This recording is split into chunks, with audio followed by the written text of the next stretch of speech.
Authorities in the United Arab Emirates are busy with mop-up operations in the aftermath of a recent devastating storm.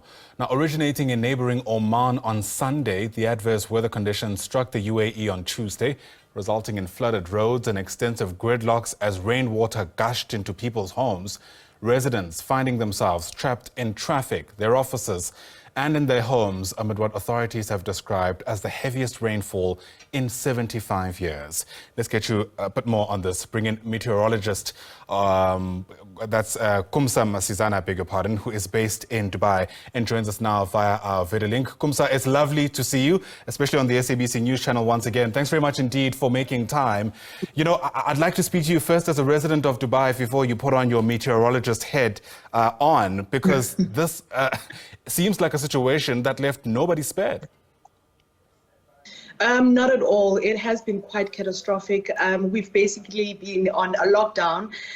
Government had instructed us to stay indoors from Monday to Wednesday. So it kind of halted most of the operations going on around here, as well as going around just getting basic things such as food and so forth. So it has been quite a standstill for us here in Dubai for the past few days. Yeah, I understand you've been in Dubai for quite some time. Have you ever seen something like this before?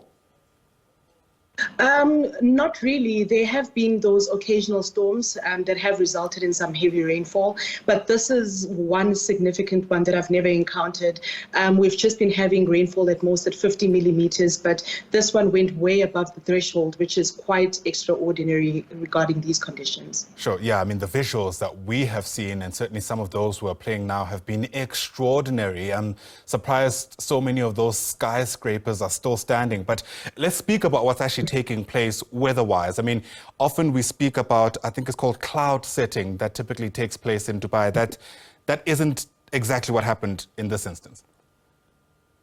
Not at all. This was a typical upper air rain producing system. So the system developed over Iraq, that's on Sunday, and then it invaded the Persian Gulf, which affected countries such as Bahrain, Qatar, UAE, as well as Oman, starting from Sunday going all the way up to Wednesday. So this is a normal rain producing system that develops in the upper air and is associated with a whole lot of strong winds as well as heavy rainfall. So the system slowly moved into the Gulf, affecting those central areas, as well as moving into the interior of the UAE. That's where it resulted in a whole dump of rainfall over UAE as well as Oman. But we also need to factor in that there were already some storms that were happening over the Gulf of Oman, which also resulted in some flooding, mostly along their coastal areas from Saturday going into Sunday. So with the system coming in on Monday into Tuesday, it finally exited around Tuesday evening, which affected Oman even more significantly, where we did see in most of the news that there were some fatalities in those areas.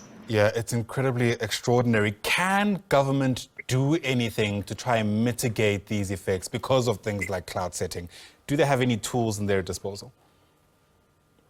Okay, so this Dubai, especially the Middle East, it's mostly categorized under the desert climate. So in these conditions, we hardly receive any rainfall. The threshold for us is about 250 millimeters of rain on average per year.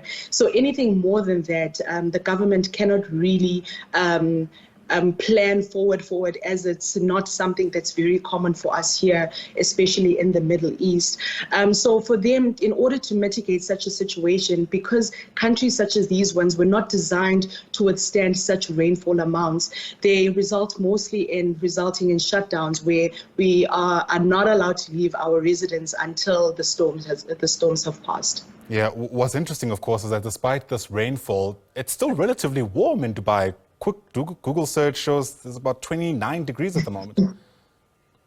Yes, it's very, very hot here in Dubai. On a normal day, we can see about 42 to 45 degrees.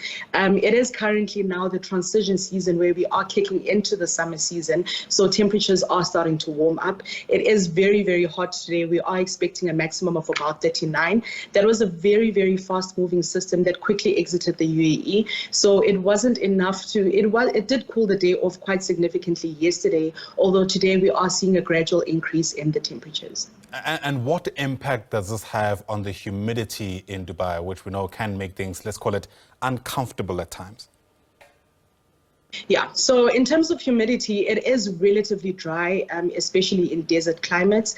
And since this was mostly an upper air system and considering the speed that it moved by, it was relatively humid yesterday due to all the radiation cooling, due to all the rainfalls that we received over the past few days. But we have gone back to extremely dry conditions, going back to our desert category where we expect relatively low relative humidities with very high temperatures. Yeah, whenever we see weather we don't understand, usually there's a term that's thrown out there, and it's amazing how contentious it's become. Climate change. How much of that features, do you reckon? Okay, so climate change mostly refers to the changes in the variability in terms of weather over a long period of time. That's stretching looking at data that stretches up to 30 years. So just to give a short summary in terms of incorporating weather and climate, there have been some significant changes in the weather. We have been expecting above normal weather activities that have been happening over the past few years.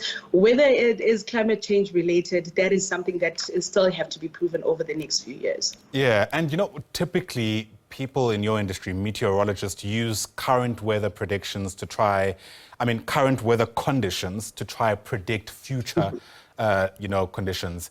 I wonder how this kind of features into that ongoing process, right?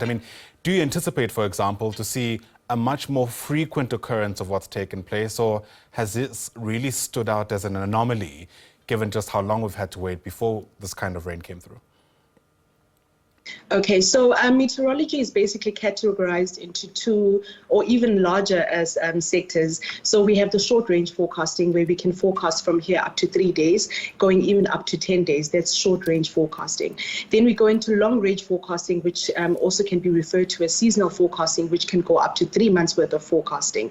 And then the longer range forecasting can go up to 30 years. So it actually depends on which sector you're in, whereas we mostly focus on the short range forecasting, which goes up to 10 days. So I can tell you basically what's going on between today and tomorrow and possibly even the next 5 to 7 days.